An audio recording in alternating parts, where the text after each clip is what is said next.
Hola mis queridos, mi nombre es Ilma Jiménez, tengo 73 años y hoy voy a compartir con ustedes la historia más desgarradora de mi vida, una historia que me tardé casi 3 décadas en entender completamente y que cuando finalmente conocí la verdad, me destrozó el alma de una manera que jamás pensé que fuera posible. Pero antes de empezar, quiero pedirles que le den like a este video, se suscriban al canal y comenten de qué país nos están escuchando. Eso me ayuda muchísimo a llegar a más gente que necesita escuchar estas historias de esperanza. Y además me da mucho gusto saber que nuestras vivencias trascienden fronteras y llegan a corazones de todos lados. Tómense su cafecito, pónganse cómodos, porque esta va a ser una plática larga, muy larga, pero necesaria. Es una historia donde una madre adoptiva amorosa se convierte en víctima de la codicia, donde el escape se vuelve supervivencia y donde la verdad llega cuando ya el corazón está cansado de tanto dolor. Es la historia de cómo mi propia hija, la niña que crié como si hubiera salido de mis entrañas, me encerró en un asilo para quitarme mi herencia, de cómo logré escapar y reconstruir mi vida, y de cómo 28 años después, cuando ella ya estaba muriendo, me confesó algo que cambió para siempre, todo lo que yo creía saber sobre aquellos días más oscuros de mi existencia. Les voy a contar desde el principio, porque para entender la magnitud de esta traición y el peso de la verdad que me confesó antes de morir, necesitan conocer quién era yo, quién era ella, y cómo llegamos a vivir una historia tan dolorosa que hasta el día de hoy, cuando ya han pasado varios años desde su muerte, todavía me despierto algunas noches con el corazón acelerado, procesando sus últimas palabras. Mi nombre es Ilma Jiménez. Nací en 1951, en Comitán de Domínguez, Chiapas, una ciudad pequeña y hermosa cerca de la frontera con Guatemala, donde las mañanas huelen a café recién tostado y las tardes a copal de las iglesias coloniales. Crecí en una familia trabajadora. Mi papá era mecánico y mi mamá costurera, y aunque nunca nos sobró el dinero, nunca nos faltó amor ni comida en la mesa. Soy la mayor de 4 hermanos, y desde muy joven aprendí que la responsabilidad y el cuidado de otros eran parte de mi naturaleza. Cuando tenía 22 años me casé con Roberto Vázquez, un hombre bueno que trabajaba en el banco local y con quien pensé que iba a formar una familia grande y feliz. Nos fuimos a vivir a Tuxtla Gutiérrez porque él consiguió un mejor trabajo en una sucursal del Banco Nacional y yo conseguí empleo como secretaria en una oficina del gobierno estatal. Eran los años 70, México estaba cambiando, y nosotros 2 jóvenes llenos de ilusiones creíamos que el mundo nos pertenecía. Pero la vida tiene sus propios planes, ¿verdad? Después de 3 años de matrimonio y muchos intentos, los doctores nos dijeron que era muy difícil que pudiéramos tener hijos de manera natural. Imagínense el dolor que sentimos, sobre todo yo que desde niña había soñado con ser madre. Roberto me consolaba diciendo que podíamos adoptar, que había muchos niños necesitando amor, pero yo estaba destrozada. Me la pasaba llorando y preguntándome por qué Dios me había negado esa bendición. Fue hasta 1976, cuando yo tenía 25 años, que decidimos adoptar. A través de una trabajadora social del DIF, conocimos el caso de una niña de apenas 4 años que había quedado huérfana después de que sus padres murieran en un accidente carretero, en la carretera panamericana. Se llamaba Esperanza, un nombre que en ese momento me pareció una señal del destino. Era una niña pequeñita, delgadita, con unos ojos verdes enormes que parecían contener toda la tristeza del mundo, pero también una inteligencia que se notaba desde el primer momento. El proceso de adopción fue largo y complicado, como suelen ser todas las cosas importantes en la vida. Tuvimos que ir muchas veces a la Ciudad de México para los trámites, gastar dinero que no teníamos en abogados y papeleos, pero cada vez que veía a esa niña en el orfanato, sabía que valía la pena cualquier sacrificio. Roberto también se enamoró de ella desde el primer día. Recuerdo que cuando finalmente nos la entregaron oficialmente, el 15 de septiembre de 1976, qué coincidencia que fuera el día de la independencia, los 3 lloramos de felicidad abrazados en el estacionamiento del juzgado familiar. Esperanza se adaptó rápido a nuestra casa. Era una niña muy lista, curiosa. Le gustaba mucho que le leyera cuentos y tenía una memoria impresionante para recordar todos los detalles de las historias. En la escuela siempre fue de las mejores estudiantes. Las maestras me felicitaban constantemente por lo bien educada y responsable que era. Yo estaba orgullosísima de ella. La vestía siempre bonita. Le compraba los útiles más bonitos que podía permitirme. Y nunca la hice sentir diferente por ser adoptada. Roberto murió en 1984, cuando Esperanza tenía 12 años y yo 33. Fue un infarto fulminante, de esos que no avisan. Un día llegó del trabajo quejándose de dolor en el pecho.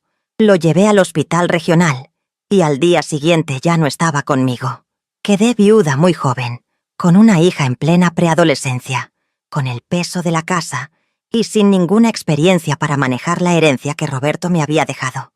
Porque resulta que mi Roberto, que en paz descanse, había sido muy previsor.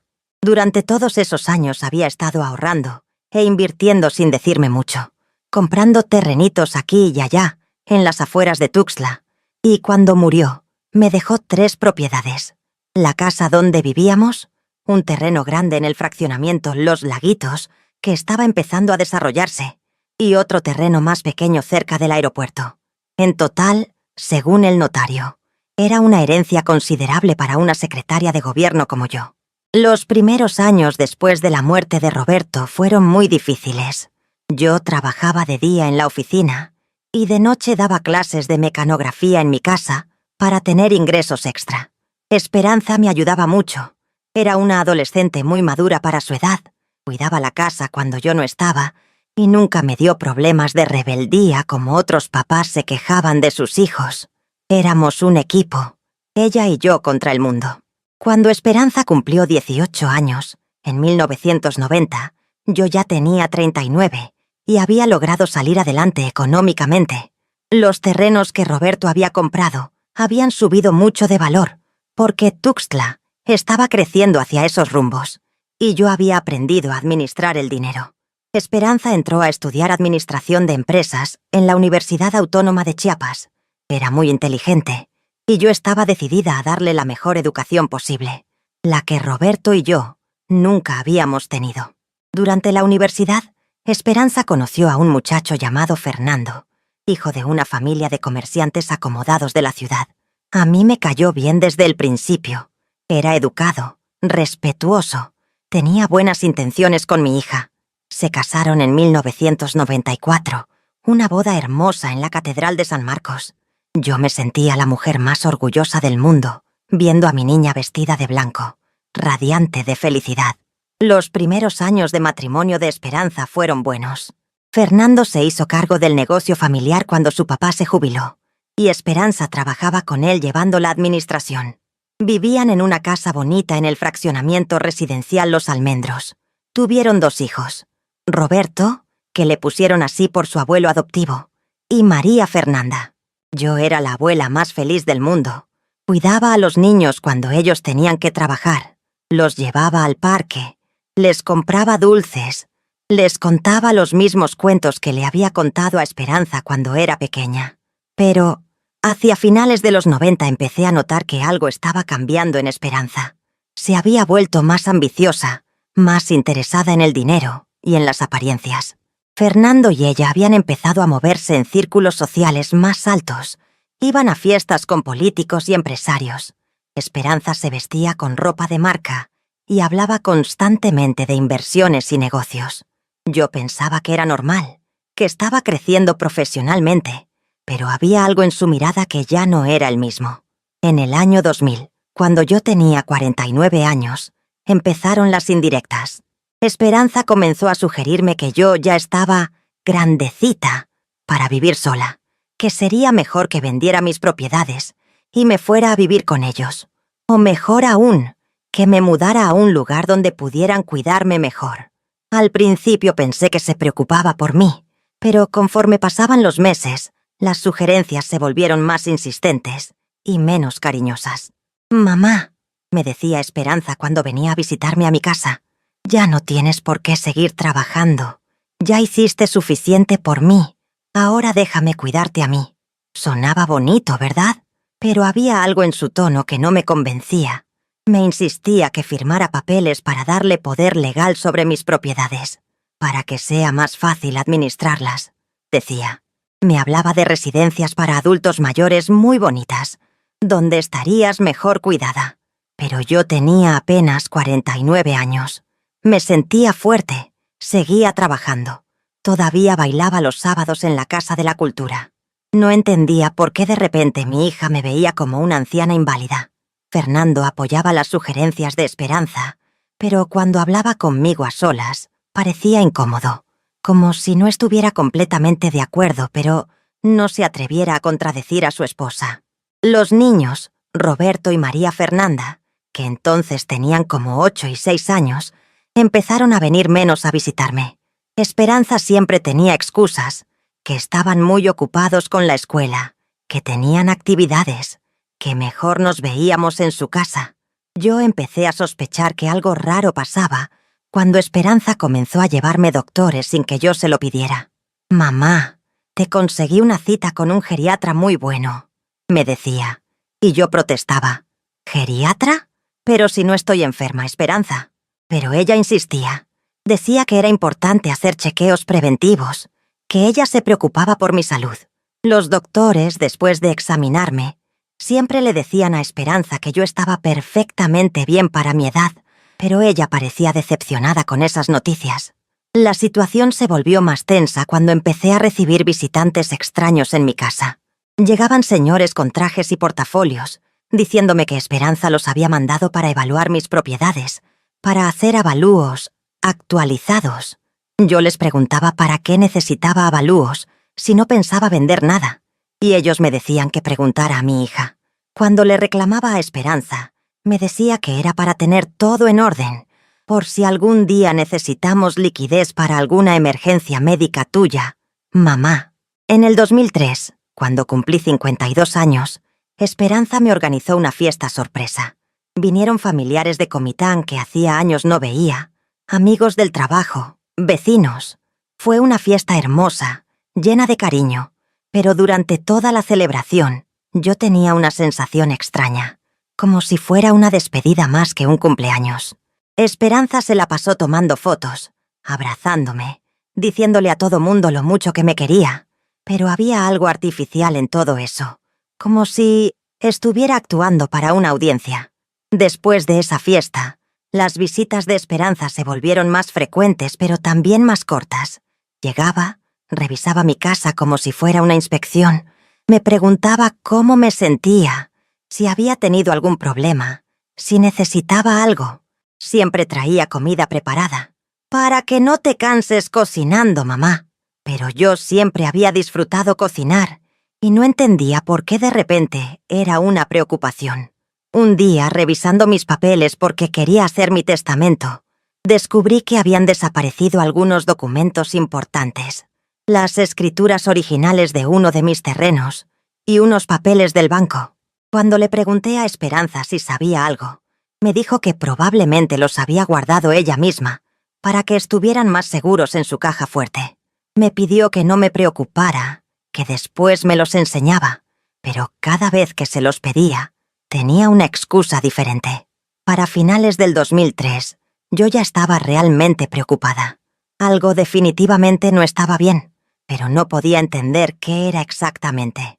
Esperanza seguía siendo cariñosa conmigo, pero era un cariño diferente, más controlador. Me compraba ropa que yo no había pedido. Me llevaba al salón de belleza sin preguntarme si quería ir. Había contratado una muchacha para que viniera a limpiar mi casa 2 veces por semana, cuando yo siempre había limpiado sola. La primera señal realmente alarmante llegó en enero del 2004. Esperanza llegó a mi casa con Fernando y me dijo que necesitaban hablar conmigo de algo muy importante.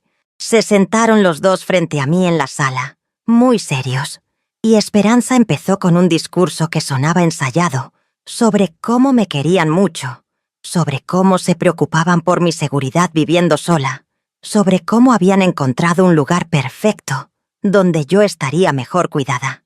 Es una residencia preciosa, mamá, me decía Esperanza mostrándome un folleto colorido. Tiene jardines, actividades, enfermeras las 24 horas, gente de tu edad con quien puedes hacer amistad.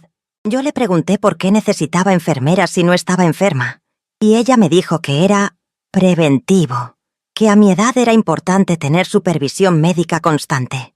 Fernando no decía nada, solo asentía cuando Esperanza me miraba. Esa noche, después de que se fueron, yo no pude dormir. Me quedé despierta en mi cama, viendo el techo, tratando de entender qué estaba pasando. Mi hija, la niña que había criado con tanto amor, la que había sido mi compañera después de la muerte de Roberto, la que me había dado la alegría de ser abuela, ¿realmente pensaba que yo necesitaba estar encerrada en una residencia? ¿O había algo más detrás de todo esto? Los siguientes días fueron como una pesadilla. Esperanza venía a diario, a veces con Fernando, a veces sola, insistiendo en el tema de la residencia. Me traía más folletos. Me contaba historias inventadas sobre señoras que conocía, que estaban muy contentas en esos lugares. Cuando yo me negaba, se ponía triste y me decía que solo quería lo mejor para mí, que no entendía por qué me resistía a ser feliz. Una tarde, mientras Esperanza estaba en el baño, Fernando se acercó a mí y en voz muy baja me dijo: «Señora Ilma, yo creo que usted está bien aquí en su casa». Pero cuando escuchó que venía Esperanza de regreso, se alejó rápidamente y cambió el tema. Esa fue la única vez que Fernando me dio a entender que no estaba completamente de acuerdo con los planes de su esposa.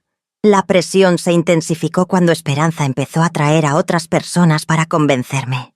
Llegó con una trabajadora social que me explicaba los beneficios de vivir en comunidad, con un abogado que me hablaba de la importancia de tener todo preparado para cuando fuera mayor, con una doctora que me hizo exámenes que yo no había pedido. Era como si hubieran formado un equipo para demostrar que yo necesitaba cuidados especiales. El momento más doloroso fue cuando Esperanza llevó a Roberto y María Fernanda, mis nietos, para que me convencieran. Los pobres niños de apenas 10 y 8 años me dijeron cosas que claramente habían aprendido de memoria. «Abuela, en la residencia vas a estar más segura. Abuela, ahí hay doctores por si te sientes mal. Abuela, puedes hacer nuevas amigas». Ver a esos niños diciéndome esas cosas me partió el corazón, porque sabía que no eran sus palabras. En marzo del 2004, Esperanza llegó con una noticia que cambió todo. Me dijo que ya había pagado el depósito de la residencia, que habían apartado un cuarto muy bonito para mí y que la fecha de ingreso era en 2 semanas. Cuando le grité que yo nunca había aceptado ir a ninguna residencia, me dijo con una tranquilidad que me heló la sangre: «Mamá, ya está decidido. Es por tu bien, aunque no lo entiendas ahora». Esa noche tomé la decisión más difícil de mi vida hasta ese momento. Sabía que tenía que irme de mi casa, pero no a la residencia que Esperanza había elegido para mí. Tenía que escapar de una situación que no entendía completamente, pero que sabía que era muy peligrosa para mí. Empecé a planear en secreto cómo podía salir de Tuxtla sin que Esperanza se diera cuenta, a dónde podía ir, con quién podía contar. Recordé que mi hermano menor, Aurelio, vivía en Mérida, Yucatán, donde trabajaba como contador en una empresa de transportes. Hacía años que no hablábamos mucho, solo tarjetas en Navidad y cumpleaños, pero sabía que era buena gente como todos en mi familia. Una mañana, mientras Esperanza estaba en el negocio, llamé a Aurelio desde un teléfono público, cerca del mercado central. «¡Aurelio!», le dije llorando. «Necesito tu ayuda. No puedo explicarte todo por teléfono, pero necesito irme de Tuxtla urgentemente». Mi hermano, sin hacer muchas preguntas, me dijo que podía quedarme en su casa el tiempo que necesitara, que él y su esposa Carmela me recibirían con los brazos abiertos. Esa llamada me devolvió un poco de esperanza en medio de tanto miedo. El plan de escape tenía que ser perfecto porque sabía que solo tendría una oportunidad. Esperanza venía a verme todos los días, así que tenía que aprovechar el momento exacto en que ella estuviera ocupada con algo importante que le impidiera venir a buscarme inmediatamente. La oportunidad llegó cuando me dijo que Fernando y ella tenían que viajar a la Ciudad de México por 3 días para una junta de negocios muy importante del 15 al 18 de abril del 2004. Durante esos días antes de su viaje, actué como si hubiera aceptado la idea de la residencia. Le dije a Esperanza que había estado pensando y que tal vez tenía razón, que quizás sería bueno probar algo diferente. Se puso contentísima, me abrazó, me dijo que estaba muy orgullosa de mí por ser tan inteligente y abierta al cambio. Qué ironía, ¿verdad? Ella pensaba que había ganado, pero yo estaba preparando mi huida. El lunes 15 de abril en la mañana, Esperanza vino a despedirse antes de irse al aeropuerto. Me dio muchos besos, me dijo que me portara bien, que la muchacha que limpiaba mi casa iba a venir ese día y el miércoles para asegurarse de que yo estuviera bien. Me dejó comida preparada en el refrigerador y me hizo prometer que no saldría sola a la calle. Solo son 3 días, mamá. Cuando regrese vamos a ultimar los detalles para tu mudanza. En cuanto se fue Esperanza, yo empecé a mover mi plan. Tenía que ser muy cuidadosa porque sabía que algunas de mis vecinas le reportaban a Esperanza todo lo que yo hacía. Había notado que la señora Luz, que vivía en la casa de enfrente, siempre estaba asomándose por la ventana cuando llegaban visitas a mi casa, y que después hablaba mucho rato por teléfono. No podía confiar en nadie del vecindario. Lo primero que hice fue sacar dinero del banco. Tenía una cuenta de ahorros que había mantenido en secreto, donde guardaba una parte de mi pensión cada mes, por si algún día necesitaba dinero para emergencias. Nunca pensé que esa emergencia sería escapar de mi propia hija. Saqué 20,000 pesos, que en esa época era una cantidad considerable, suficiente para mantenerme varios meses si era cuidadosa con los gastos. Después fui a la central de autobuses y compré un boleto para Mérida para el martes en la mañana. Le dije al señor de la taquilla que era sorpresa para mi hermano, que no quería que supiera que iba. El viaje salía a las 8:30 de la mañana y llegaba a Mérida como a las 4 de la tarde, con 2 escalas. Era un viaje largo, pero yo estaba dispuesta a aguantar lo que fuera, con tal de salir de esa pesadilla. Esa noche del lunes me dediqué a empacar lo más importante. No podía llevar mucho equipaje porque tenía que parecer que solo había salido un rato de la casa.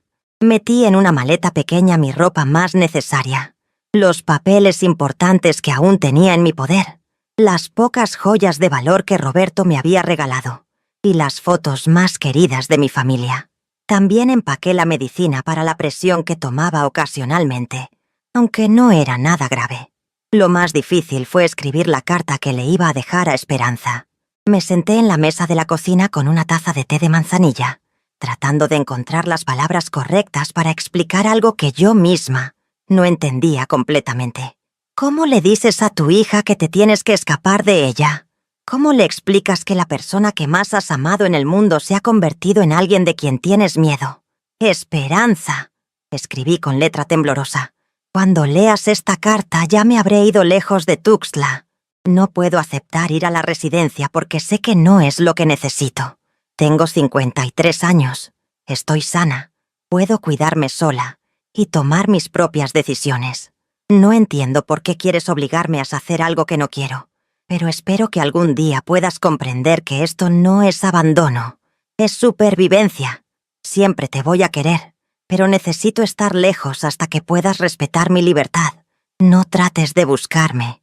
Tu mamá que te ama, Ilma. El martes 16 de abril del 2004 amaneció nublado, como si el cielo entendiera lo triste que era ese día para mí. Me levanté a las 5 de la mañana. Me bañé, me vestí con mi mejor ropa de viaje, un vestido azul marino que Roberto me había regalado años atrás, y desayuné un café con pan tostado, sabiendo que era la última vez que comía en mi cocina, en la casa donde había vivido tantos años felices. A las 7 de la mañana salí de mi casa con la maleta pequeña.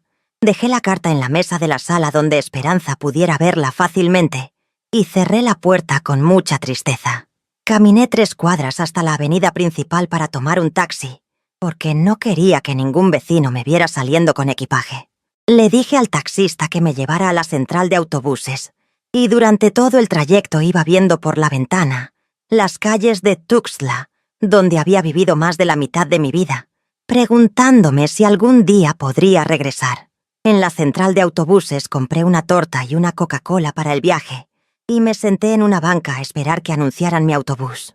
Estaba nerviosa, mirando constantemente hacia la entrada por si aparecía Esperanza, aunque sabía que era imposible porque estaba en la Ciudad de México. Cuando finalmente subí al autobús Cristóbal Colón, que me llevaría a Mérida, sentí un alivio enorme, pero también una tristeza infinita. Estaba escapando de mi propia hija. El viaje a Mérida fue el más largo de mi vida, no tanto por las horas, sino por todo lo que pasaba por mi cabeza. Íbamos atravesando Chiapas rumbo a Campeche, y yo iba viendo por la ventana paisajes que no conocía, preguntándome qué iba a hacer con mi vida a los 53 años, empezando de nuevo en una ciudad donde no conocía a nadie, excepto a mi hermano. Había dejado atrás mi trabajo, mi casa, mis amigos, mis rutinas, todo lo que había construido durante décadas. Llegué a Mérida esa tarde, cansada y confundida, pero también con una sensación extraña de libertad que hacía años no sentía. Aurelio me estaba esperando en la terminal de autobuses, más gordito y canoso de como lo recordaba, pero con la misma sonrisa bondadosa de cuando éramos niños en Comitán.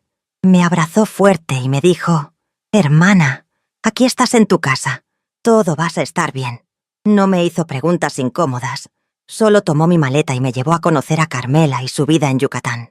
La casa de Aurelio quedaba en el fraccionamiento Las Américas, una colonia de clase media donde vivían muchas familias trabajadoras como la de él.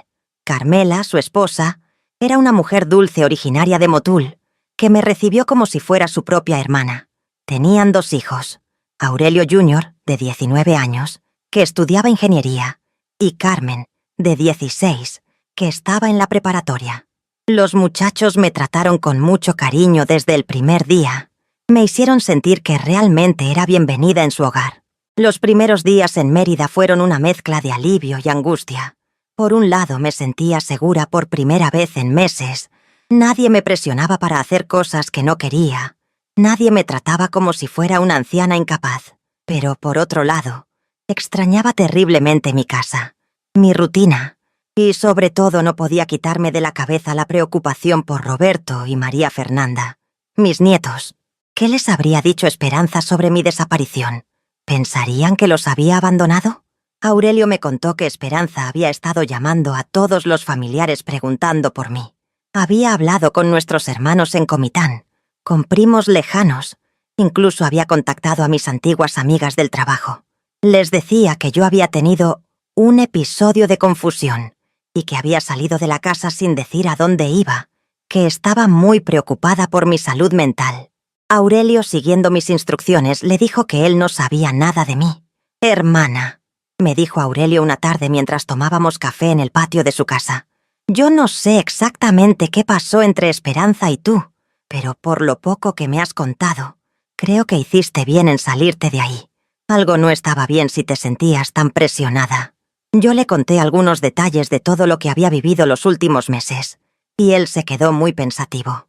«A lo mejor», me dijo, «Esperanza andaba metida en algún problema económico y necesitaba dinero rápido». Esa observación de mi hermano me hizo pensar en cosas que antes no había considerado. ¿Y si la insistencia de Esperanza para meterme en una residencia no era realmente por mi bienestar, sino porque necesitaba acceso a mis propiedades? ¿Y si había gastado dinero que no tenía en el negocio con Fernando y ahora necesitaba vender mis terrenos para salir del problema? Pero aun si eso fuera cierto, ¿por qué no me lo había explicado? Yo la hubiera ayudado si me hubiera dicho la verdad. Para mantenerme ocupada y no volverme loca pensando, Carmela me ayudó a conseguir trabajo en una tienda de ropa para señoras en el centro de Mérida. La dueña, doña Esperanza, qué ironía que se llamara igual que mi hija, era una señora muy amable, que necesitaba a alguien con experiencia para atender clientes y ayudar con la administración. El trabajo me gustó desde el primer día, me daba propósito y me mantenía la mente ocupada. Mérida era una ciudad hermosa, muy diferente a Tuxtla. El calor era más intenso pero más seco. Las casas coloniales del centro me recordaban a Comitán, pero en grande. Y la gente yucateca tenía una forma de hablar cantadita que me encantaba. Poco a poco fui haciendo una nueva rutina. Trabajaba de lunes a sábado en la tienda. Los domingos íbamos a misa toda la familia. Por las tardes caminaba por el paseo de Montejo o iba al Parque de las Américas a hacer ejercicio. Pero por las noches, cuando ya todos estaban dormidos, yo me quedaba despierta pensando en mi vida anterior. Extrañaba mi casa de Tuxtla, extrañaba mi trabajo en el gobierno, extrañaba la rutina de tantos años y, sobre todo, extrañaba a mis nietos con un dolor físico en el pecho. Roberto ya tenía 10 años, estaba creciendo, aprendiendo cosas nuevas, y yo me estaba perdiendo todo eso. María Fernanda tenía 8 años. Estaba en esa edad tan bonita donde hacen 1000 preguntas y ven el mundo con ojos de asombro, y yo no estaba ahí para acompañarla. Un día, como a los 2 meses de estar en Mérida, no pude aguantar más la curiosidad y le pedí a Aurelio que llamaras a Esperanza para saber cómo estaban los niños. Pero cuando él marcó al número de la casa, una grabación decía que el teléfono había sido desconectado. Llamó entonces al negocio de Fernando, y la persona que contestó le dijo que Fernando y Esperanza habían vendido el negocio y se habían mudado, pero no sabía a dónde. Esa noticia me puso muy nerviosa. ¿Por qué se habían mudado? ¿A dónde se habían llevado a mis nietos? ¿Por qué habían vendido el negocio que tanto trabajo les había costado construir? Aurelio trató de tranquilizarme diciéndome que probablemente habían encontrado una mejor oportunidad en otro lugar, pero yo tenía un presentimiento horrible de que algo muy grave estaba pasando. Intenté contactar a antiguos amigos en Tuxtla para que me dieran información, pero nadie sabía nada específico. Solo me decían que la familia se había ido de la ciudad por motivos personales, que habían vendido la casa también, que parecía que se habían mudado muy rápido. Una amiga me contó que había escuchado rumores de que Fernando había tenido problemas legales con el negocio, pero no sabía detalles. Durante los siguientes meses viví con una angustia constante, preguntándome dónde estarían mis nietos, si estarían bien, si Esperanza les habría contado alguna versión inventada de por qué yo no estaba con ellos.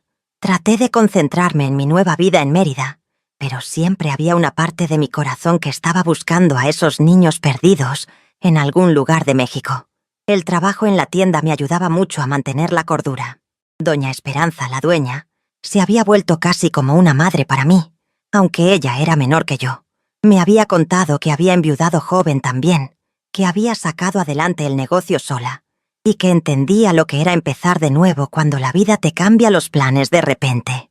A veces, cuando no había clientes, nos sentábamos a platicar de nuestras experiencias, y esas conversaciones me daban mucha paz. Pasó un año completo sin saber nada de Esperanza ni de los niños.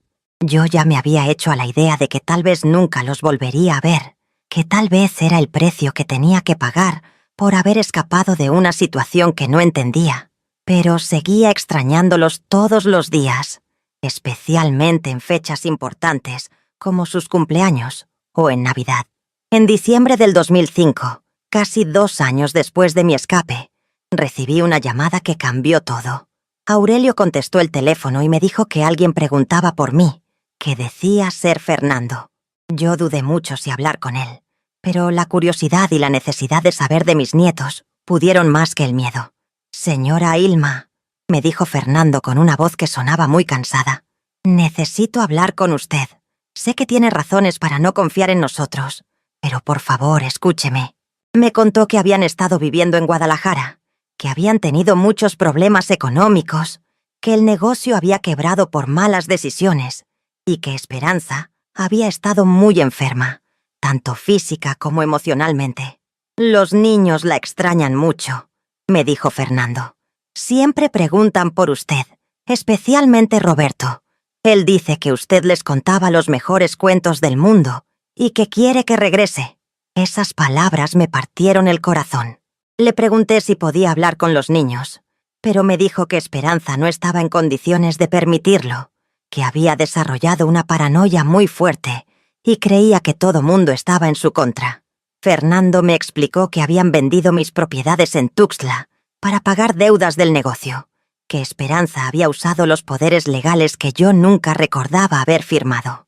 Me dijo que se sentía muy mal por todo lo que había pasado, que él nunca había estado de acuerdo con meter a la fuerza en una residencia, pero que Esperanza estaba convencida de que era lo mejor para mí y para la familia.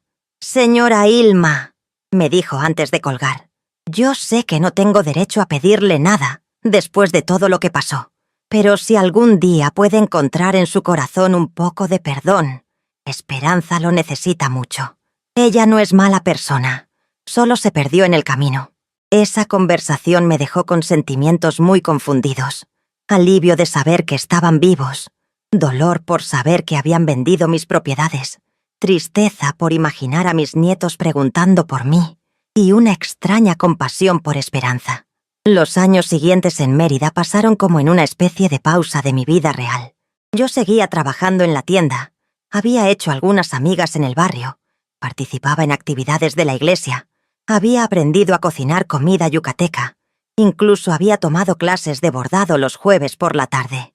Era una vida tranquila y sin sobresaltos, pero siempre con esa sensación de que estaba viviendo una vida prestada, de que mi verdadera vida estaba en pausa, esperando a que se resolviera el drama con Esperanza. Aurelio y Carmela nunca me hicieron sentir como una carga. Al contrario, siempre me decían que me querían mucho y que me consideraban parte permanente de la familia. Sus hijos habían crecido conmigo en la casa. Aurelio Jr. se había recibido de ingeniero y trabajaba en una empresa constructora. Carmen había terminado la preparatoria y había entrado a estudiar pedagogía. Yo los quería como si fueran mis propios nietos, pero en el fondo de mi corazón sabía que no podían reemplazar a Roberto y María Fernanda. En el 2010, cuando yo tenía 59 años, doña Esperanza me propuso que nos asociáramos para expandir el negocio. Había ahorrado algo de dinero trabajando con ella todos esos años, y ella quería abrir otra sucursal en el norte de la ciudad. Acepté la propuesta porque me daba ilusión tener mi propio proyecto, algo que fuera realmente mío, después de haber perdido todo lo que había construido en Tuxtla. La nueva tienda resultó ser un éxito. La ubicamos en el fraccionamiento Francisco de Montejo, donde vivían muchas familias de clase media que buscaban ropa bonita pero a precios accesibles. Yo me encargaba de esa sucursal y doña Esperanza manejaba la del centro. Por primera vez en muchos años me sentía realizada profesionalmente. Tenía mi propio negocio, mis propias decisiones, mis propios logros.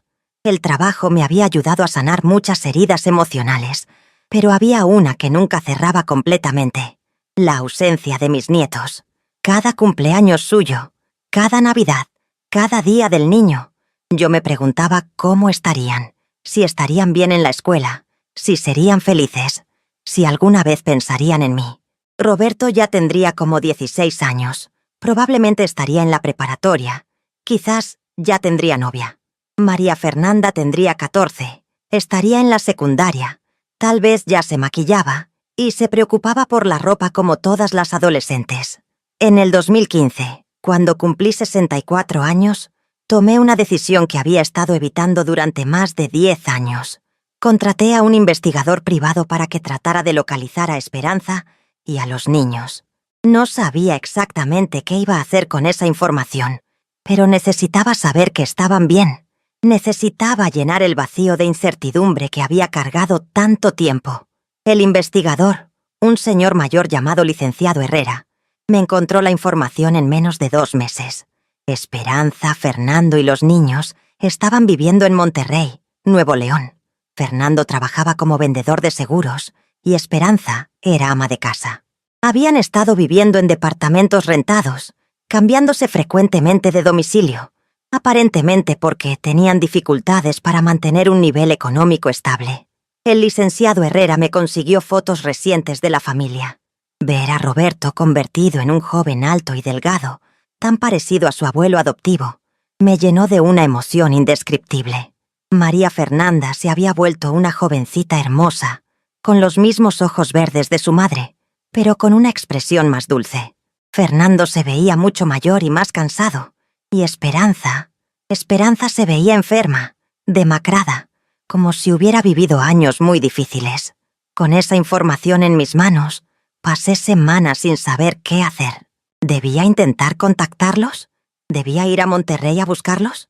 ¿Tenía derecho a interrumpir sus vidas después de tantos años?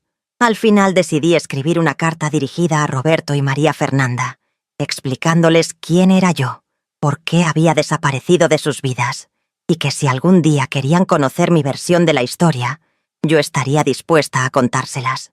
Mandé la carta a través del licenciado Herrera, quien se encargó de entregarla personalmente en el domicilio donde vivían. Pero nunca recibí respuesta. No sabía si la carta había llegado a manos de los muchachos o si Esperanza la había interceptado. El investigador me confirmó que la había entregado a una persona adulta en esa dirección, pero no podía darme más detalles. Los siguientes años continuaron sin noticias de ellos. Yo seguía con mi vida en Mérida. El negocio iba bien.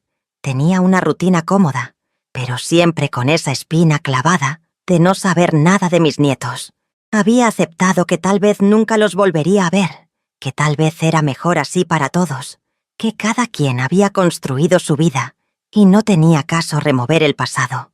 En el 2020, cuando yo tenía 69 años y el mundo estaba atravesando la pandemia del coronavirus, recibí una llamada que nunca esperé.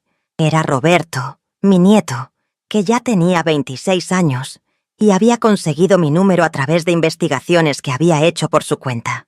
Su voz al teléfono era la de un hombre adulto, pero yo podía escuchar en el fondo al niño que había conocido. «Abuela Ilma», me dijo, y esas 2 palabras me hicieron llorar como no había llorado en años. «He estado buscándola desde hace mucho tiempo. Necesito hablar con usted. Necesito conocer su versión de lo que pasó hace tantos años». Me contó que se había casado el año anterior, que vivía en Monterrey pero trabajaba viajando por todo el país, y que cuando había estado en Yucatán por trabajo, había decidido buscarme. Roberto me platicó que él y María Fernanda habían crecido con muchas preguntas sobre mi desaparición. Esperanza les había dicho que yo había tenido problemas mentales, que había desarrollado paranoia y que había huido porque no confiaba en la familia. Pero conforme fueron creciendo, especialmente Roberto, que tenía más recuerdos de mí, empezaron a dudar de esa versión porque no concordaba con la abuela amorosa que recordaban. «Abuela», me dijo Roberto, «yo me acuerdo que usted nunca parecía enferma mental. Se acuerdo de que nos contaba cuentos hermosos, de que nos llevaba al parque, de que siempre nos compraba dulces y nos hacía reír. Eso no es de una persona con problemas mentales».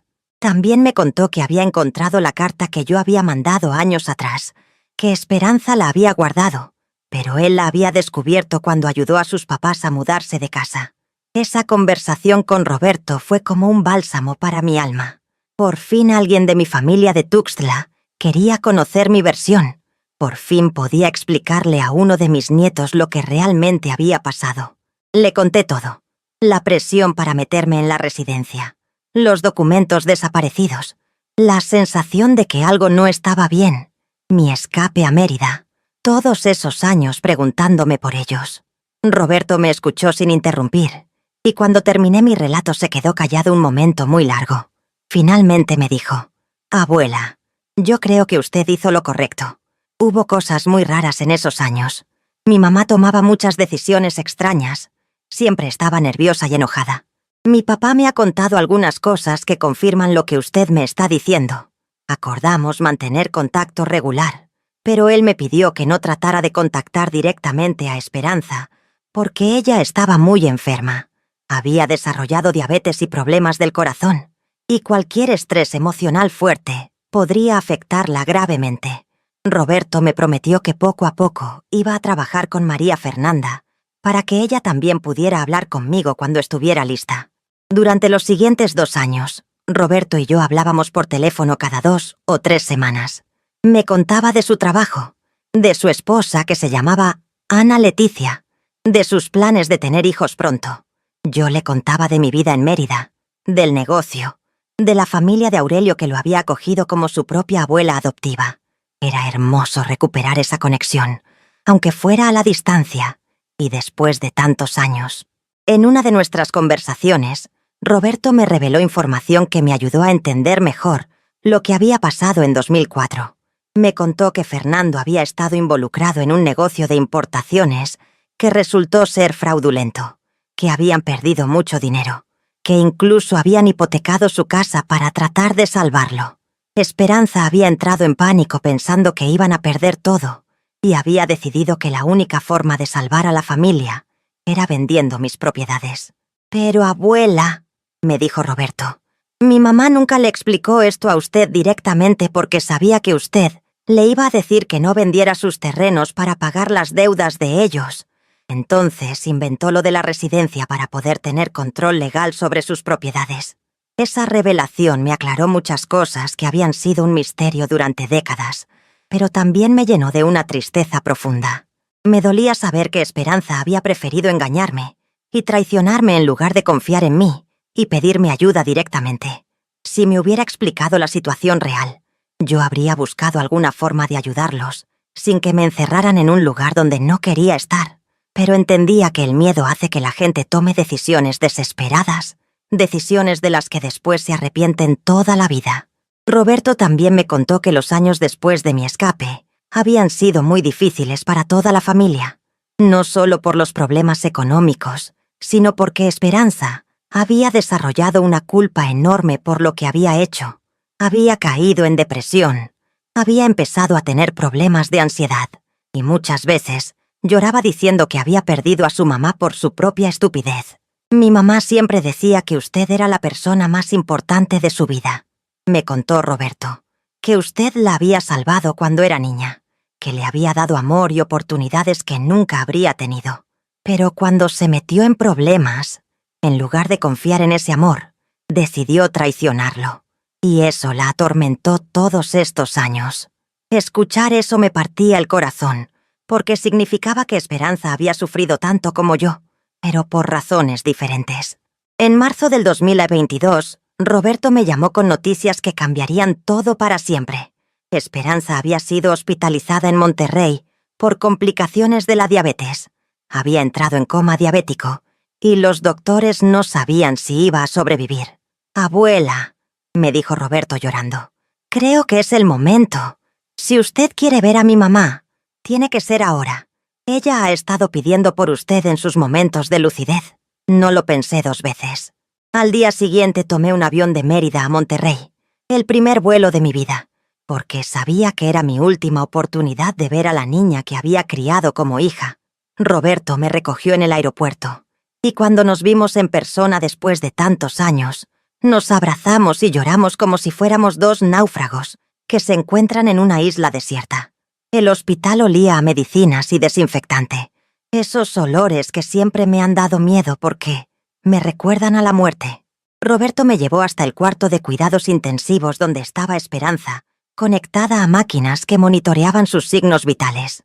Al verla ahí, tan pequeña y frágil en esa cama grande, se me olvidaron de repente todos los años de dolor y resentimiento. Solo veía a mi niña enferma que me necesitaba. Esperanza estaba consciente pero muy débil. Cuando me vio entrar al cuarto, sus ojos se llenaron de lágrimas y trató de hablar, pero tenía la garganta muy seca por los medicamentos. Le di agua con una cucharita, como había hecho cuando era pequeña y se enfermaba, y le acaricié el cabello que ahora estaba gris y muy delgado. «Mamá», me susurró con una voz apenas audible. «Perdóname, perdóname por todo lo que hice. Perdóname por haberte traicionado cuando tú nunca me traicionaste a mí». Yo le tomé la mano, que estaba fría y llena de agujas de sueros, y le dije, «Ya está perdonado, mi niña. Ya está todo perdonado. Lo único que importa es que estás aquí y que te amo igual que cuando tenías 4 años». Esperanza mejoró un poco durante los 3 días que estuve en Monterrey. Hablamos mucho. Ella me pidió perdón 1000 veces. Me explicó con detalles todos los errores que había cometido. Me suplicó que no la odiara por haber arruinado nuestra relación. Yo le aseguré que nunca la había odiado, que había estado dolida y confundida, pero que el amor de madre nunca se acaba, ni siquiera cuando los hijos cometen errores graves. También pude conversar con María Fernanda, que ya era una mujer de 28 años, casada y con una bebita de 6 meses. Ella era más reservada que Roberto. Había crecido con más resentimiento hacia mí, porque era más pequeña cuando desaparecí y había creído completamente la versión que Esperanza le había contado. Pero después de escuchar mi lado de la historia y ver cómo yo trataba a su mamá enferma, empezó a entender que las cosas no habían sido como le habían dicho. Cuando regresé a Mérida después de esos días en Monterrey, me sentía emocionalmente agotada, pero también en paz. Había recuperado a mi familia. Había podido perdonar y ser perdonada. Había conocido a mi bisnieta. Pensé que tal vez Esperanza se recuperaría y podríamos tener algunos años para reconstruir nuestra relación de una manera más honesta y madura. Pero Esperanza murió 2 meses después, en mayo del 2022. Roberto me llamó para avisarme, y aunque ya me esperaba esa noticia porque los doctores habían sido claros sobre su pronóstico, el dolor fue inmenso. Regresé a Monterrey para el funeral, donde por primera vez en casi 20 años volví a ver a Fernando, que se había convertido en un señor mayor, lleno de canas y arrugas, pero que me abrazó con mucho cariño y me pidió perdón por haber sido cómplice de todo lo que había pasado. En el funeral conocí a otros parientes de Fernando que no sabía que existían, y muchos de ellos me dijeron que habían escuchado hablar de mí durante años, que Esperanza siempre hablaba de su mamá Ilma, con mucho amor y mucho arrepentimiento. Eso me consoló mucho.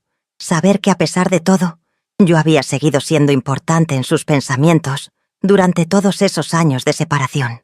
Después del funeral, Roberto, María Fernanda y yo nos sentamos en un café de Monterrey para hablar sobre el futuro. Ellos me propusieron que me fuera a vivir cerca de ellos, que buscáramos una casa donde yo pudiera estar cerca, pero con mi independencia. Yo les agradecí mucho la invitación, pero les expliqué que mi vida ahora estaba en Mérida, que tenía mi negocio, mis rutinas, mi familia adoptiva con Aurelio. Pero eso no significa que nos vayamos a perder otra vez, les dije.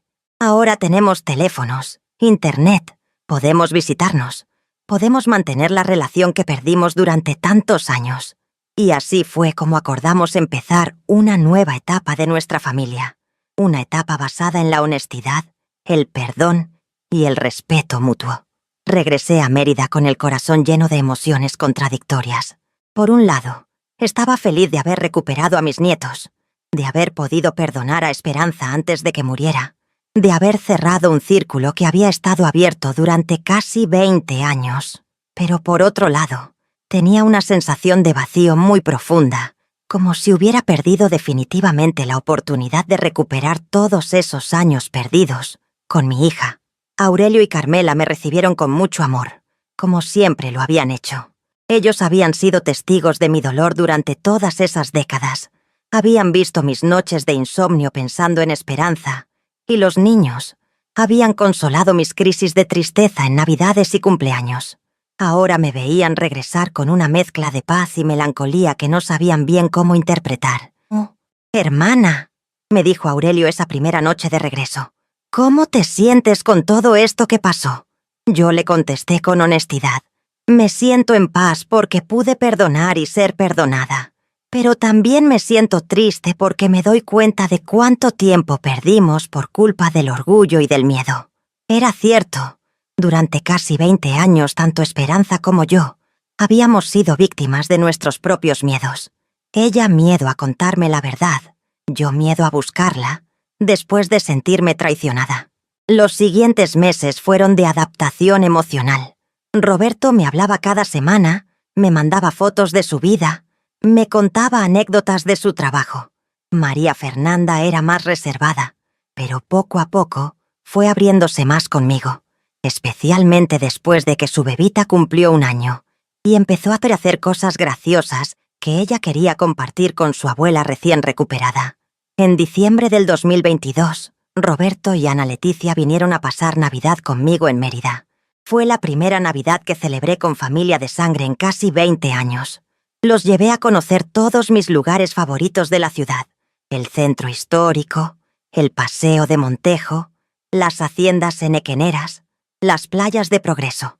Roberto se enamoró de Yucatán y me dijo que entendía por qué había podido reconstruir mi vida ahí. Durante esa visita navideña, Roberto me contó algo que cambió para siempre mi comprensión de toda la historia. Una noche, después de la cena, cuando estábamos los 3 solos en el patio de la casa, él me dijo: «Abuela, hay algo que mi mamá me pidió que le dijera cuando ella muriera, algo que no se atrevió a contarle cuando estaba en el hospital». Me preparé mentalmente para escuchar alguna confesión adicional sobre los errores del pasado, tal vez más detalles sobre las propiedades vendidas, o sobre las decisiones que había tomado durante esos años difíciles. Pero lo que Roberto me contó esa noche me dejó completamente sin palabras.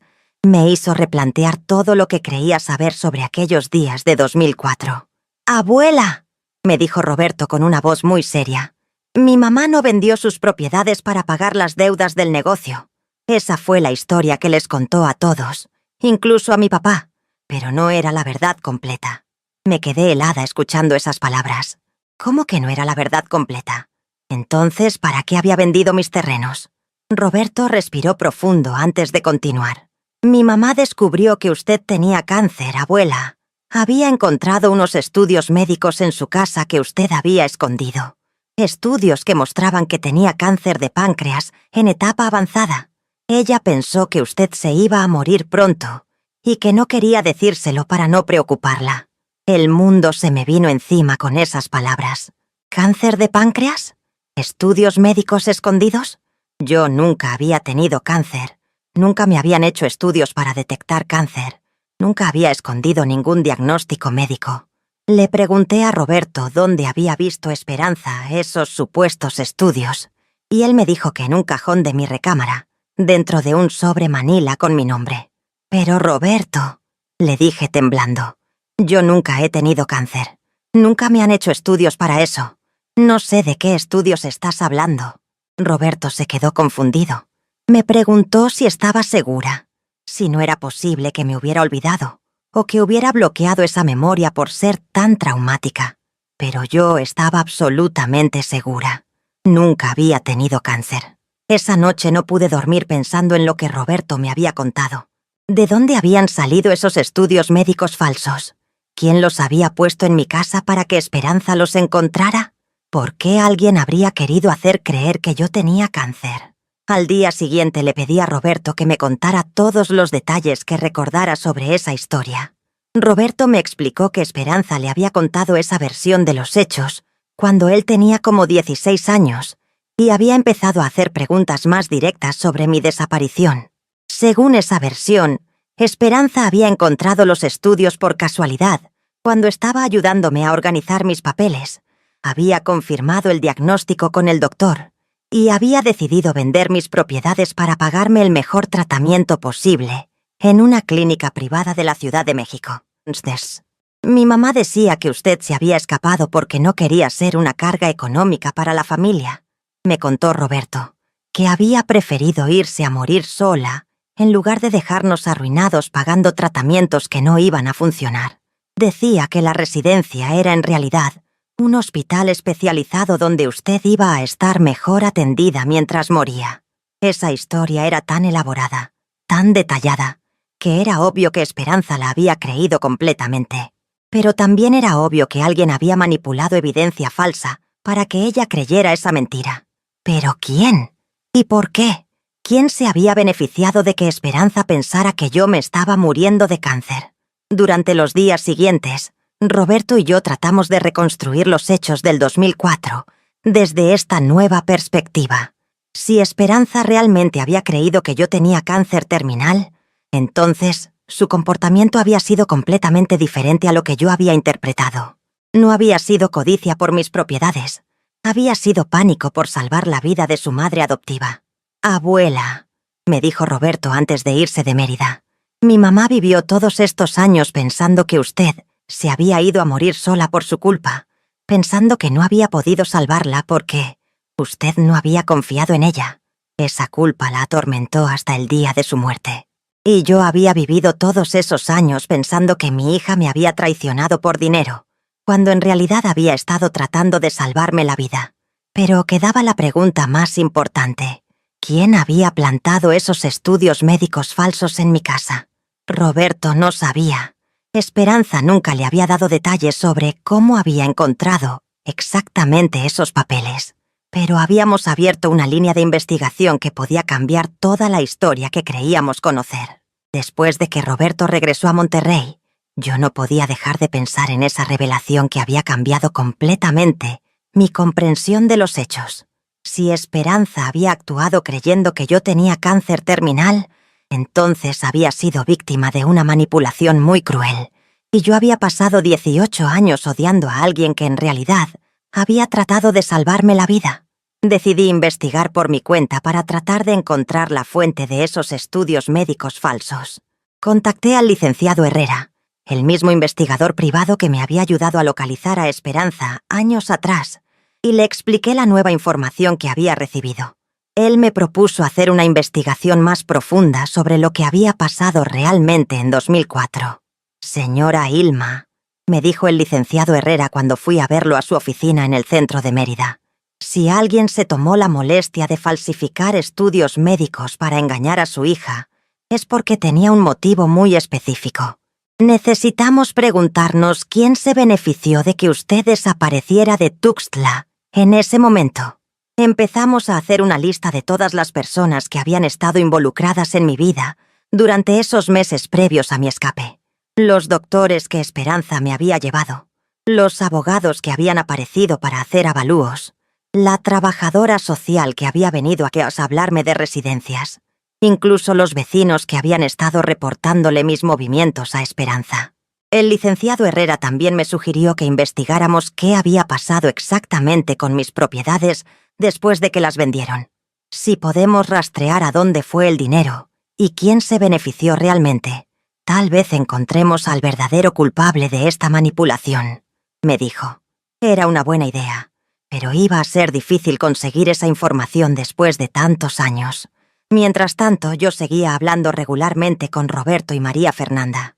Les conté sobre la investigación que había iniciado, y ellos me apoyaron completamente. María Fernanda, que había estudiado Derecho antes de casarse, me ayudó a entender algunos aspectos legales del caso. Me explicó que falsificar documentos médicos era un delito grave, y que si encontrábamos al culpable, aún podríamos denunciarlo, aunque hubieran pasado muchos años. Roberto también me contó más detalles que recordaba de aquellos años difíciles.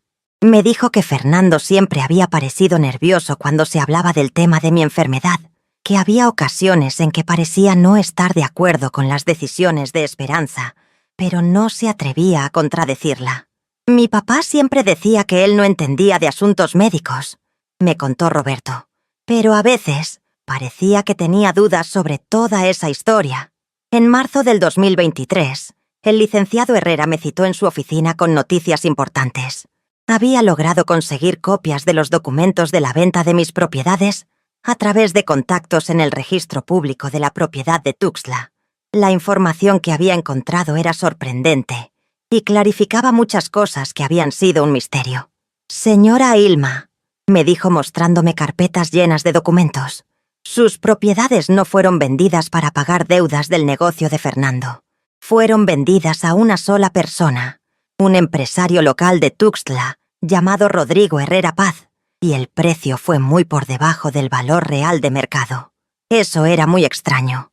¿Por qué Esperanza habría vendido mis terrenos tan baratos? Pero lo más impactante era la fecha de las transacciones. Las propiedades habían sido vendidas en febrero del 2004, antes de que yo escapara a Mérida, pero también antes de que el negocio de Fernando tuviera problemas serios. Esto significa, me explicó el licenciado, que la venta no fue una decisión de emergencia para salvar el negocio. Fue algo planeado con anticipación. El licenciado Herrera había investigado también quién era Rodrigo Herrera Paz. Resultó ser un empresario que se dedicaba a comprar terrenos baratos en áreas que sabía que iban a desarrollarse pronto, porque tenía conexiones políticas que le daban información privilegiada sobre proyectos de urbanización. Mis terrenos habían sido revendidos por él apenas 6 meses después, con una ganancia de más del 300%. «Señora Ilma», me dijo el licenciado con una expresión muy seria, «yo creo que este señor Rodrigo Herrera Paz estuvo detrás de toda la manipulación. Él sabía que sus terrenos iban a valer mucho dinero muy pronto, pero usted no los iba a vender voluntariamente. Entonces, diseñó una estrategia para que su hija creyera que necesitaba venderlos urgentemente. Esa teoría tenía mucho sentido, pero necesitábamos más evidencia. El licenciado me propuso que tratáramos de contactar a algunas de las personas que habían estado involucradas en 2004, para ver si recordaban algo sospechoso o si alguien les había pagado para participar en el engaño. Empezamos con la trabajadora social que había venido a hablarme de residencias. El licenciado logró localizarla. Ya era una señora mayor que trabajaba en una oficina del DIF en Tuxtla.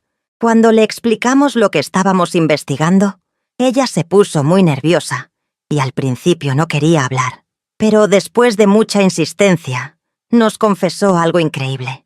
Yo no era trabajadora social del DIF cuando fui a ver a la señora Ilma. Nos dijo por teléfono. Un señor me contrató para que me hiciera pasar por trabajadora social y fuera a convencerla de que necesitaba estar en una residencia. Me pagó 5.000 pesos por hacer esa actuación y me dio un gafete falso y documentos que parecían oficiales. Esa confesión fue como encontrar la primera pieza de un rompecabezas muy grande. Si la trabajadora social había sido contratada para engañarme, probablemente otros de los profesionales que me habían visitado también habían sido actores pagados. El licenciado Herrera me sugirió que tratáramos de localizar al doctor, que había sido el más insistente en que yo necesitaba supervisión médica. Encontrar al doctor fue más difícil porque había usado un nombre falso, pero a través de la descripción física que yo recordaba y algunos detalles de su actuación, el licenciado logró identificarlo. Era un actor de teatro local que ocasionalmente trabajaba haciendo personajes para eventos y publicidades. Cuando lo contactamos, él también confesó que había sido contratado por Rodrigo Herrera Paz. Me dijeron que era para una obra de teatro experimental, nos contó el falso doctor, que necesitaban que convenciera a una señora de que estaba enferma como parte de una performance artística. Me pagaron muy bien y me dieron un guión muy detallado de lo que tenía que decir. El hombre parecía genuinamente sorprendido de enterarse de que había participado en una estafa real. Con estas confesiones ya teníamos evidencia clara de que Rodrigo Herrera Paz había orquestado una manipulación muy elaborada para conseguir mis propiedades. Pero aún faltaba la pieza más importante. ¿Cómo había conseguido los estudios médicos falsos que habían convencido a Esperanza de que yo tenía cáncer? La respuesta a esa pregunta llegó cuando el licenciado Herrera investigó los antecedentes de Rodrigo Herrera Paz. Resultó que su hermana, Claudia Herrera Paz, trabajaba como secretaria en un laboratorio de análisis clínicos en Tuxtla. Ella tenía acceso a formatos oficiales de estudios médicos y podía falsificar resultados que parecieran completamente auténticos. Cuando el licenciado contactó a Claudia Herrera, ella al principio negó todo. Pero cuando le explicó que ya tenían evidencia de la participación de su hermano en la estafa y que falsificar documentos médicos era un delito federal, ella decidió cooperar a cambio de una reducción en los cargos que podrían presentarse contra ella. Claudia nos confesó que su hermano Rodrigo le había pedido que falsificara unos estudios médicos para asustar a una señora mayor y convencerla de vender sus terrenos. Ella había creado documentos que mostraban cáncer de páncreas en etapa avanzada, con mi nombre y datos personales que Rodrigo le había proporcionado. Después, Rodrigo había contratado a alguien para que entrara a mi casa y plantara esos documentos donde Esperanza pudiera encontrarlos. Yo pensé que era una estafa menor, nos dijo Claudia llorando, como las que hacen para sacarle dinero a gente mayor. Nunca pensé que iba a causar tanto daño a una familia, que iba a separar a una madre de su hija durante tantos años. Sus lágrimas parecían sinceras, pero el daño ya estaba hecho. Con toda esta información, por fin entendía completamente lo que había pasado. En 2004, Rodrigo Herrera Paz había identificado mis propiedades como una oportunidad de negocio muy lucrativa. Sabía que yo no las iba a vender voluntariamente, así que diseñó una estafa muy sofisticada para manipular a Esperanza y hacer que ella creyera que necesitaba venderlas urgentemente para salvar mi vida. La estafa había funcionado perfectamente. Esperanza había encontrado los estudios falsos, había entrado en pánico por mi supuesta enfermedad terminal, había gestionado poderes legales para vender las propiedades por mi bien y había vendido todo a precio de ganga al mismo Rodrigo Herrera Paz. Él había conseguido terrenos que valían millones de pesos por una fracción de su valor real. Pero lo más cruel de todo era que la estafa había destruido mi relación con Esperanza durante 18 años. Ella había vivido pensando que me había fallado como hija, que no había podido salvarme de una muerte horrible. Yo había vivido pensando que me había traicionado por codicia. Los dos habíamos sido víctimas del mismo criminal, pero el daño emocional había durado décadas. Una vez que tuvimos todas las evidencias recopiladas, el licenciado Herrera me explicó mis opciones legales. Podía presentar una denuncia por estafa, falsificación de documentos, usurpación de identidad y varios otros delitos. Aunque habían pasado muchos años, algunos de estos delitos no habían prescrito, especialmente porque las consecuencias de la estafa habían continuado hasta fechas recientes. «Señora Ilma», me dijo el licenciado, «usted tiene un caso muy sólido.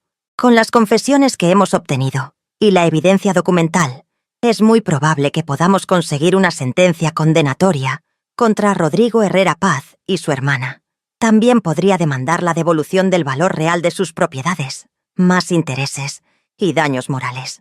Pero yo no estaba segura de querer embarcarme en un proceso legal largo y complicado a mis 72 años. Lo que más me importaba era haber conocido finalmente la verdad, haber entendido que Esperanza no me había traicionado, que ambas habíamos sido víctimas de un criminal muy inteligente. La justicia legal era importante, pero la justicia emocional ya la había conseguido. Decidí consultar mi decisión con Roberto y María Fernanda. Los llamé para contarles todo lo que habíamos descubierto, y sus reacciones fueron de shock total. Roberto se enojó muchísimo al saber que su mamá había vivido con esa culpa terrible por culpa de una estafa, que había muerto pensando que me había fallado cuando en realidad había sido una víctima. «Abuela», me dijo Roberto con una voz llena de rabia, «ese hombre destruyó a nuestra familia por dinero. Arruinó la vida de mi mamá, la separó de usted, nos quitó a nosotros nuestra abuela durante toda nuestra infancia. No puede quedar impune». María Fernanda estaba de acuerdo con su hermano. Ella, como abogada, entendía la importancia de que los criminales pagaran por sus delitos. Después de pensarlo mucho, decidí seguir adelante con la denuncia. No tanto por el dinero, aunque era mucho lo que había perdido, sino por principio.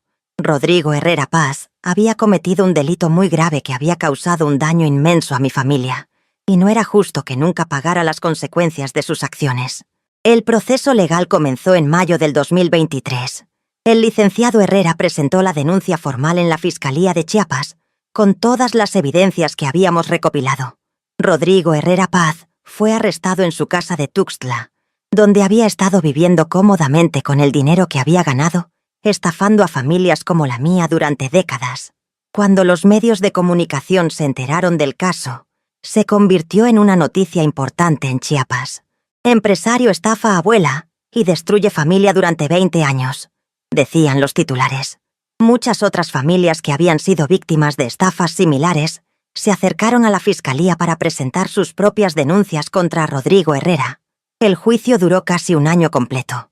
Yo tuve que viajar varias veces de Mérida a Tuxtla para declarar ante el juez, para identificar a los criminales, para dar testimonio del daño que me habían causado.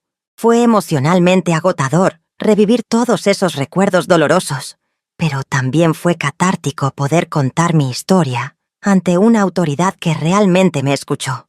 Roberto y María Fernanda también tuvieron que declarar sobre el impacto que la estafa había tenido en sus vidas.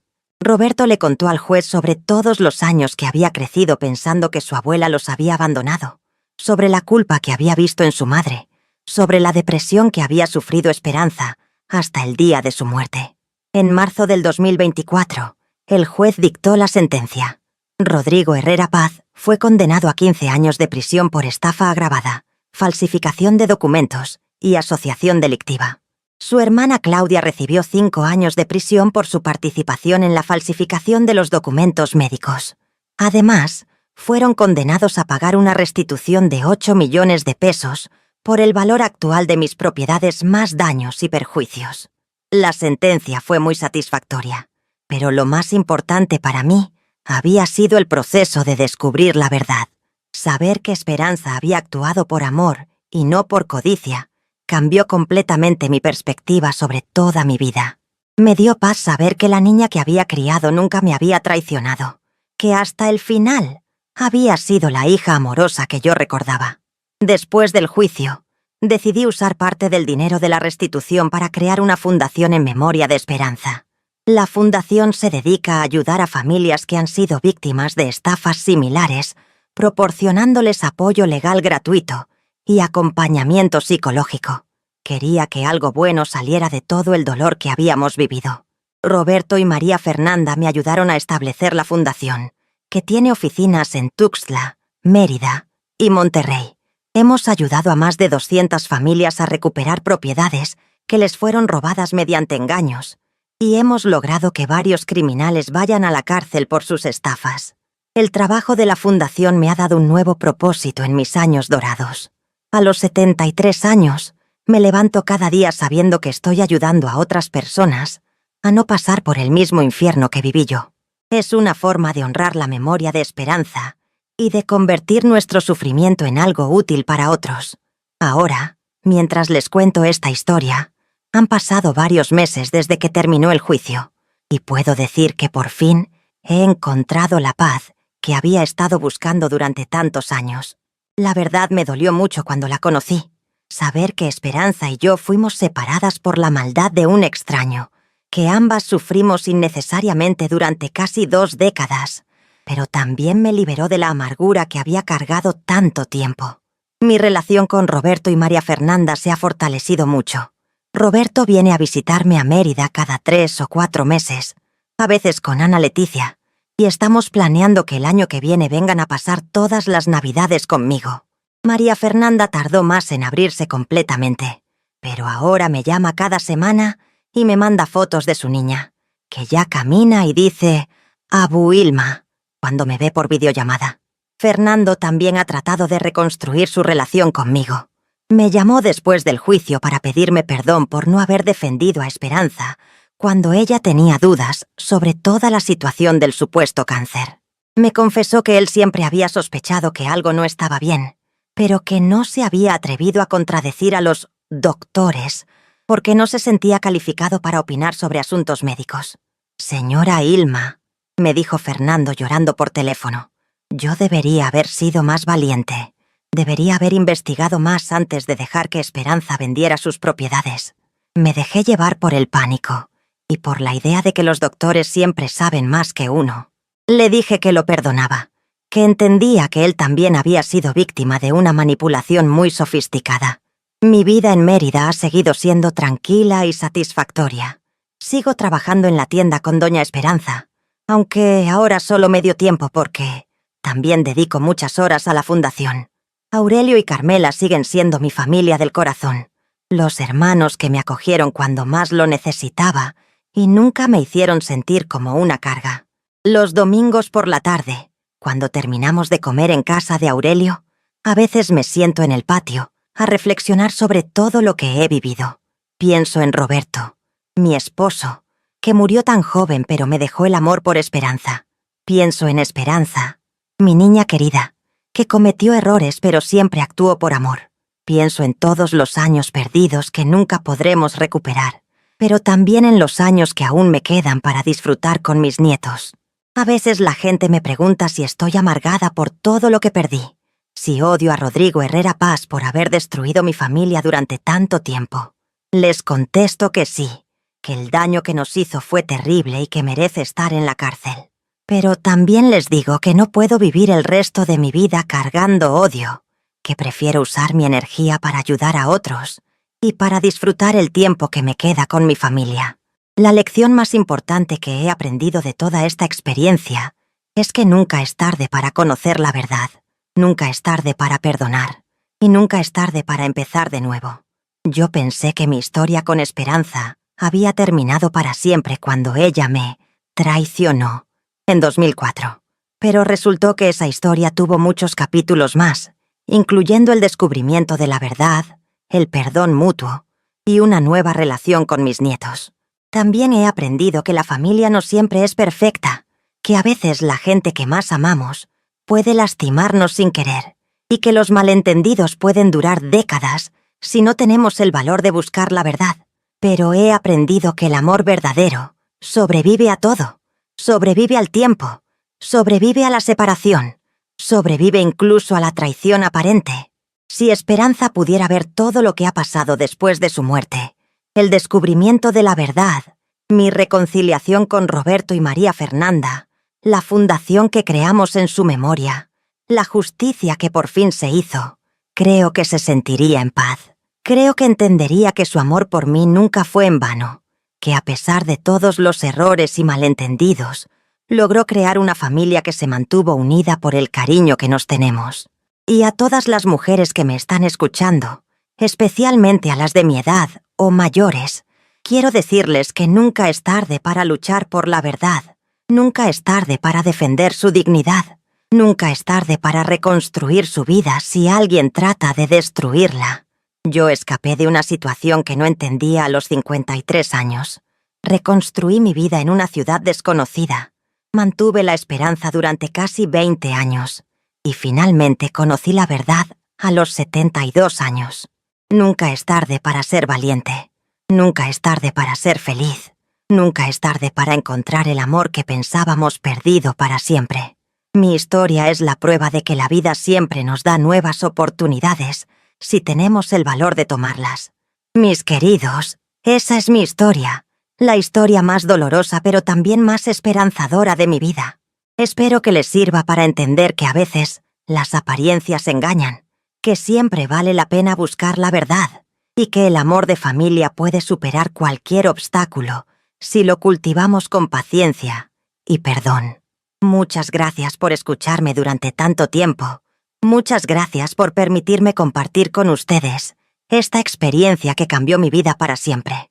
No olviden comentar de qué país nos están escuchando, porque para mí es muy importante saber que estas historias llegan a corazones de muchos lugares diferentes, que el dolor y la esperanza son universales, que todos tenemos historias que vale la pena compartir. Que Dios los bendiga, que tengan una vida llena de amor y de verdad, y que nunca olviden que siempre, siempre hay esperanza para un nuevo comienzo, sin importar la edad que tengamos o cuán difíciles hayan sido nuestras circunstancias. Con todo mi cariño, su amiga Ilma Riménez, desde Mérida, Yucatán, México.